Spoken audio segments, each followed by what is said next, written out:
Hello hello, on se retrouve aujourd'hui pour un nouveau tuto, celui du top Madrag. Je vous en avais parlé récemment sur les réseaux sociaux. C'est un modèle que j'ai vu plusieurs fois sur Pinterest et j'avais exactement le même tissu à la maison. Alors je me suis dit pourquoi pas essayer. Je vous mets mon inspiration sur Pinterest sur les photos juste après. Et vous avez été nombreuses lorsque je vous parlais de ce projet à me demander si je pouvais en réaliser un tuto. Donc voilà, je me suis filmée pendant ma réalisation. Vous verrez, c'est un projet hyper simple. Je vous partage aussi les métrages de tissu qu'il vous faut pour le réaliser.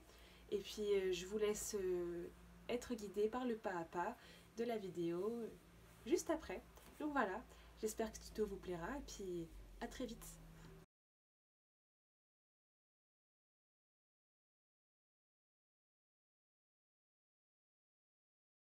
Je mesure mon tour de taille au niveau de la partie la plus fine de ma taille, c'est-à-dire sous les côtes, car c'est là que va venir se mettre l'élastique lorsque j'assemblerai les bretelles et le top.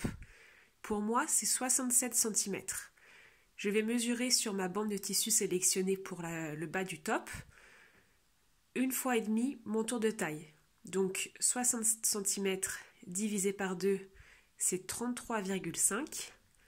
Additionné aux 67, je me retrouve avec environ 100 cm. Puisque mon tissu est plié en deux, je divise 100 par 2 pour me retrouver dans le pli. Je vais donc couper ma bande de tissu à 50 cm. Souvenez-vous, 100 cm divisé par 2 puisque je suis dans le pli. Donc 50 cm à partir du pli pour faire déjà la bande de volant du bas du top.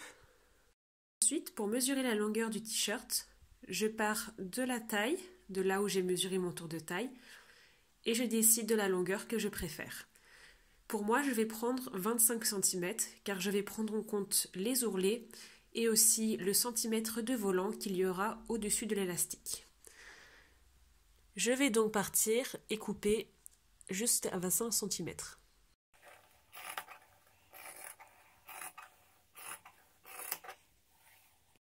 À présent, j'ai ma bande de tissu de 25 cm sur 1 mètre.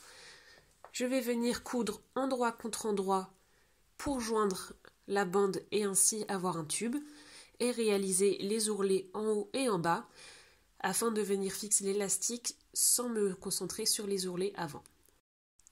Je place mon pied de biche au bord du tissu et je vais réaliser donc l'ourlet pour joindre les deux morceaux.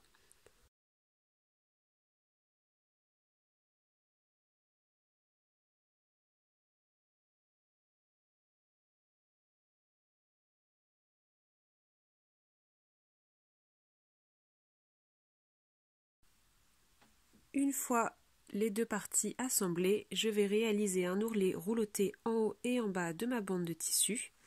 Je vais le faire manuellement car je n'ai pas mon pied à ourlet rouloté ici. Mais voilà, c'est assez simple, il suffit de replier et de coudre tout le long.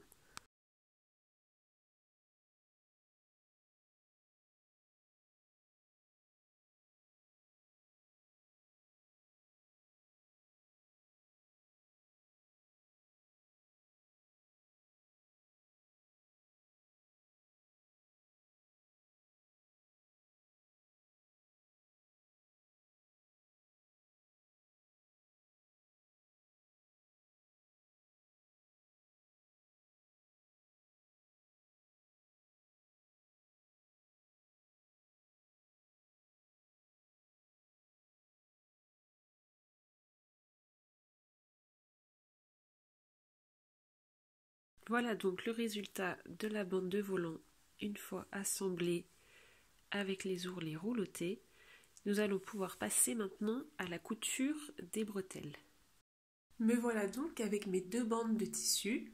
La plus claire et donc la plus fine va servir à faire le tour de taille et la plus foncée et la plus large va servir à faire les 4 parties hautes donc qui sont bretelles et buste en même temps. La première étape, c'est de prendre les mesures. Pour coudre les bretelles, je vais prendre mon deuxième morceau de tissu et couper deux bandes identiques dans le pli. Pour prendre les mesures, c'est simple. Je pars dans mon volant d'une longueur de 50 cm, vous vous souvenez, 1 mètre puisqu'il est plié en deux. Le devant fait donc 50 cm. Je vais coudre les bretelles à 5 cm du pli pour laisser la place sous les aisselles. Donc 5 cm de chaque côté équivaut donc à 10 cm. J'ai donc une bande de 40 cm à mesurer, puis à couper en deux pour faire la bretelle gauche et la bretelle droite. Je mesure donc mes 40 cm et je vais couper ma bande de 40 cm de large avant de la couper en deux. Une fois notre bande coupée à la bonne mesure, je vais venir la plier en deux et couper le long du pli pour ainsi avoir ma bande droite et ma bande gauche pour chaque bretelle.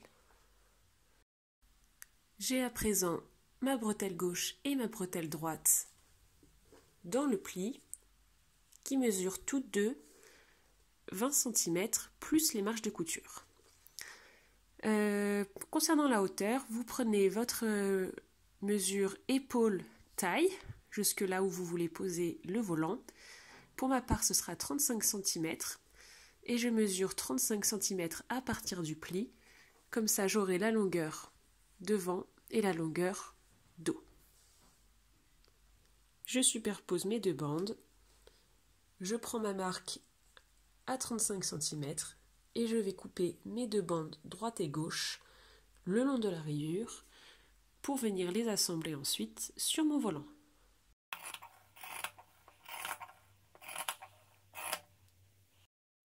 Voilà, j'ai à présent toutes mes pièces pour réaliser le top avec les deux bretelles et le volant.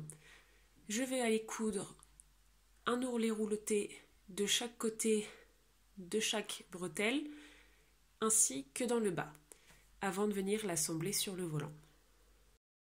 Même technique que tout à l'heure, je replie mon tissu et je vais coudre le long des rayures. Une fois que les ourlets de mes deux bretelles sont réalisés, je vais pouvoir venir les assembler sur mon volant. Premièrement, mon volant qui est un tube plié en deux pour le moment, je reviens le plier une nouvelle fois en deux pour marquer le milieu dos et devant avec une épingle. Une fois les épingles placées sur les milieux, je vais pouvoir venir fixer mes bretelles. Pour cela, je vais les fixer avant de mettre l'élastique, c'est-à-dire sans fronce, et je viendrai poser l'élastique et froncer tout en même temps pour que le rendu soit plus homogène. À partir de mon milieu devant, je mesure 1 cm, ce qui correspond à moi une rayure de chaque côté du milieu, et je vais passer à l'intérieur le devant de la bretelle et le fixer avec des épingles tout le long. Pour cela, je retourne ma bande de volant sur l'envers. Je place aussi ma bretelle en droit contre envers du volant et je place l'ourlet de ma bretelle juste en dessous de l'ourlet du volant, car l'élastique va venir se placer ici pour laisser environ 1 cm de petit volanté, de fronce plutôt, au-dessus de l'élastique. Et je fais pareil avec la deuxième. Une fois le devant des bretelles fixé, je retourne pour venir fixer le dos.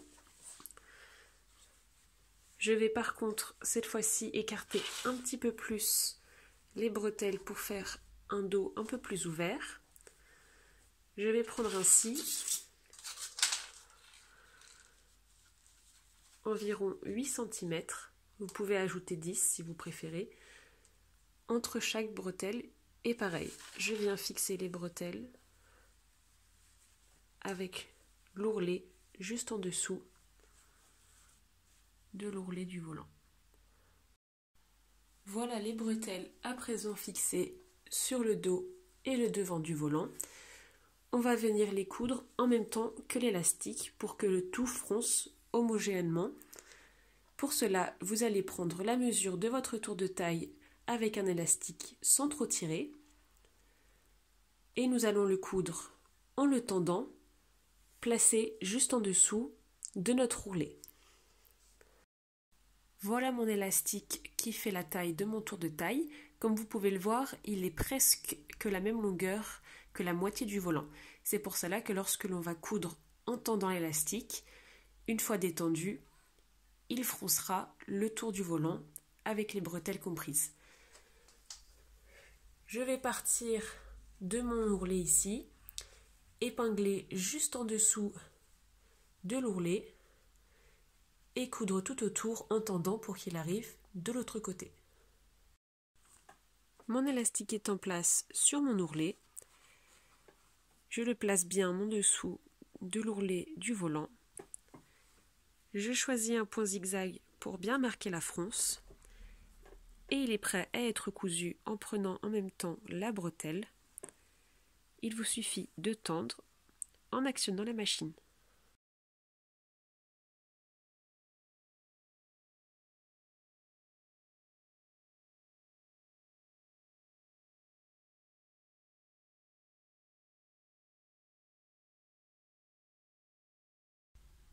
J'ai terminé de coudre l'élastique pour joindre les bretelles au volant. Comme vous pouvez le voir ici, les volants sont pris dans l'élastique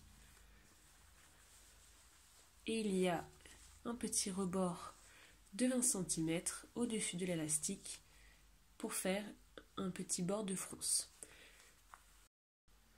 Pour la touche finale, il ne nous reste plus qu'à attacher un ruban dans le pli des épaules et le tour sera joué. Il vous faudra pour cela 2 fois 1,50 m de ruban de la couleur de votre choix. Personnellement, j'ai décidé de les faire assez longs pour que les rubans tombent sur les épaules, mais vous pouvez bien entendu faire la longueur que vous désirez, la matière que vous désirez et la couleur que vous désirez. Je vais à présent les attacher et ce sera terminé.